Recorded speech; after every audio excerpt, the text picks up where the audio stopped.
El tema del cual voy a hablar hoy en día, ¿se ve bien, no? Ahí voy a ponerlo en modo presentación. Ahí sí, ahí está mejor.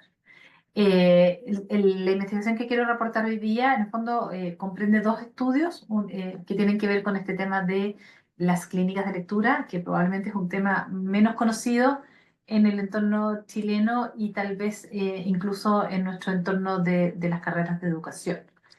Eh, bueno, a modo de introducción, recordar que enseñar a leer y escribir es probablemente uno de los desafíos más grandes que tiene la formación docente y la responsabilidad más grande que tienen los futuros profesores.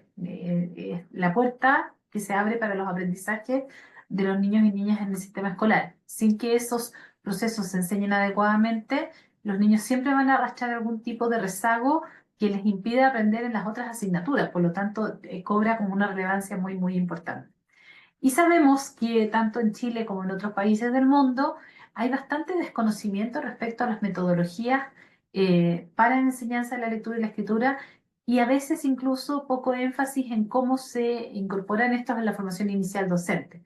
La Carmen Sotomayor del CIAE tiempo atrás hizo un estudio y encontró que era una parte mínima del currículum de formación de profesoras y profesores lo que tenía que ver con la metodología de la enseñanza de la lectura y la escritura. Entonces es como un contrapunto, ¿no es cierto? Es como contrafactual pensar que aquello que es lo más importante que un profesor debe hacer el día de mañana, le estamos dando tan poca relevancia en las mallas curriculares de las carreras. Esto se asocia muchas veces a que hay problemas de base, digamos, en cuanto a los propios procesos de aprendizaje de la lectura y la escritura de los futuros profesores, vienen mal preparados, tienen deficiencias, ¿no es cierto?, en las habilidades de lectura y escritura propia, y por lo tanto muchas veces en las universidades nos dedicamos como a reforzar aquello o nivelar aquello que no se logró en la enseñanza media.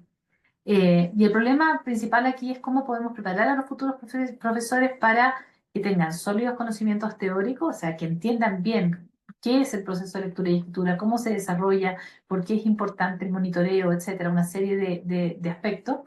¿Cómo se lleva a cabo en la práctica, ¿no es cierto? Y cómo un profesor de la metodología de la lectura y la escritura puede supervisar y retroalimentar a estos estudiantes en un contexto real, o sea, trabajando con un niño de verdad y entregando retroalimentación a eso.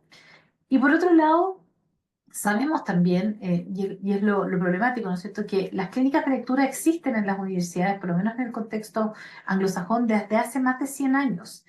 Hay un montón de experiencia acumulada en el tiempo. Yo pertenezco a un grupo de investigadores que trabajan con los temas de las clínicas de lectura y hay un montón de conocimiento respecto a cómo operarlas, cómo desarrollarlas, qué resultados se logran, cuál es la vinculación también con el entorno. Por ejemplo, qué impacto tienen en comunidades rurales, donde quizás muchos de esos niños no tienen a lo mejor acceso a que alguien diagnostique sus habilidades. Entonces, la pregunta de investigación que yo me planteo es justamente cómo puede aportar la experiencia de una clínica de lectura en la formación práctica y teórica de futuros docentes de enseñanza básica.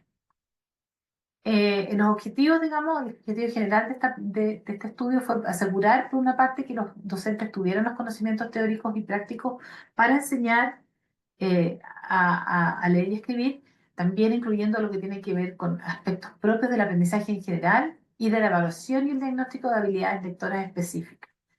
Y en ese sentido, lo que quise mostrar a través de esta pequeña investigación es como el efecto que puede tener una clínica de lectura como en un formato de aprendizaje y servicio y que puede tener muchos beneficios tanto en las habilidades de los estudiantes que aprenden a leer o que requieren resolver un problema en su aprendizaje lector, como también desde el punto de vista del conocimiento, o sea, todo lo que tiene que ver con la formación de estos docentes, futuros docentes, que cómo pueden beneficiarse de ellos también. En ese sentido es bidireccional. Entonces, para eso tengo dos estudios. Un primer estudio que realicé durante una estadía como profesora visitante en la Universidad de Texas en San Antonio, donde se me asignó un curso de enseñanza o de metodología de la comprensión lectora. Tenía 19 estudiantes, eran todos docentes en formación y trabajaron en un modelo diagnóstico de intervención con 8 niños, vale decir, la mayoría trabajaban en parejas, dos profesores en formación con un niño. Hacían primero un diagnóstico, es decir, le aplicaban una batería de distintos instrumentos para evaluar distintos aspectos de la lectura, por ejemplo, la lectura en voz alta, el vocabulario, las preguntas de comprensión, las estrategias de comprensión, etcétera. Después, sobre la base de ese diagnóstico que revisaban y analizaban conmigo, proponían 9 sesiones de tutoría que trabajaban con el niño bajo mi supervisión. O sea, los niños venían a este centro y ellos trabajaban y yo iba paseándome por las distintas duplas que estaban trabajando con los estudiantes y luego en la última sesión hacían una evaluación post. Yo como docente de ellos iba observando y retroalimentando semanalmente su práctica y después también revisaba los resultados de los dos diagnósticos. El segundo estudio es bastante más amplio porque tenía 77 estudiantes de nuestra universidad en un curso asignado en la malla curricular que se llama Aprendizaje del Lenguaje 1. Es un curso que los estudiantes toman de la carrera de Pedagogía Básica, toman el tercer semestre de carrera, es decir, segundo año de formación. Implementaron el mismo modelo. Ellos van, eso sí, a un establecimiento educacional en un día ajeno a mi clase, por lo tanto yo no tengo la posibilidad de verlos en acción trabajando con los estudiantes. Y en algunos de estos casos, si mal no recuerdo, esta cohorte fue la cohorte de la pandemia, por lo tanto se hizo online, pero no me dieron acceso a mí los establecimientos educacionales como para observar a los alumnos en terreno. Pero las tutorías eran de 45 minutos y se siguió el mismo formato, diagnóstico, sesiones de tutoría y una evaluación post. Resultados generales antes de mostrarles algunos datos más numéricos. En general, los pequeñitos que recibieron las tutorías en el contexto norteamericano mejoraron su lectura en todas las áreas. Venían súper descendidos en conocimiento de las letras del alfabeto, en lectura oral, en vocabulario. Pero una de las cosas más importantes y más llamativas es que su comprensión mejoró, su comprensión lectora mejoró en el equivalente a 2 años de escolaridad. O sea, saltaron como quien dice 2 cursos en lectura. Y eso fue muy valioso, muy impactante para los estudiantes. O sea, yo recuerdo que algunos como con lágrimas en sus ojos no podían creer que habían en 9 semanas logrado ese cambio en ese niño, que veían toda la semana. Entonces es como muy dramático el cambio y es muy positivo para la autoestima de los futuros docentes. Y en el caso de los estudiantes chilenos, mejoraron también su habilidad de lectura en prácticamente todas las áreas. Ya les voy a mostrar detalles en unos gráficos. Y además de eso, yo pude constatar que estos alumnos que están en formación pudieron también adquirir mucha herramienta teórica y práctica. O sea, los mismos instrumentos para evaluar las habilidades de lectura nunca los habían conocido si no hubiera sido a través de esta clínica de lectura. Aquí les tengo algunos datos de los niños chilenos. Aquí pueden ver el incremento en los subprocesos en términos de puntos porcentuales. En todos hay mejoras importantes, pero yo destacaría aquí como la comprensión lectora, que mejora un 34,7 puntos porcentuales, es muchísimo. Entonces, eso también habla de que es bastante efectivo, aunque sean 9 tutorías, igual los niños mejoran bastante y logran nivelarse. Y en términos de formación docente, es decir, cómo, aquí yo en el fondo lo que consideré es la nota que obtuvo cada uno de mis estudiantes en el diagnóstico inicial versus la nota que obtuvo en el diagnóstico final. Y son estadísticamente significativas. O sea, aprendieron a entregar más información, fueron más críticos en sus comentarios, lograron argumentar usando los datos que habían obtenido en los diagnósticos. Entonces, en ese sentido, como que su diagnóstico final fue mucho más rico que el primero, que era meramente descriptivo.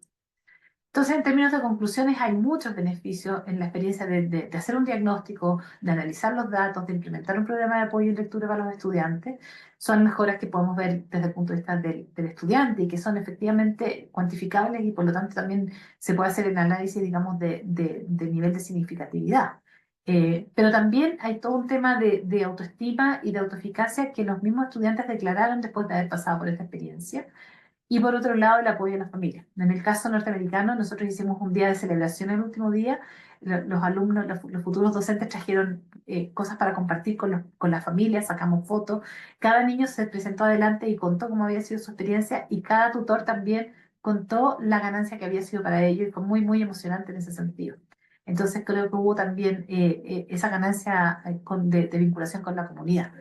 El aprendizaje práctico en sí es una gran mejora para la formación de estos futuros docentes, pero también está el tema de poder apoyar a una comunidad en un problema que no está siendo resuelto en este minuto de otra forma. O sea, nadie ha resuelto el problema de las deficiencias lectoras en nuestro país. Entonces, la clínica de lectura en ese sentido puede ser un apoyo a la comunidad para este problema no resuelto.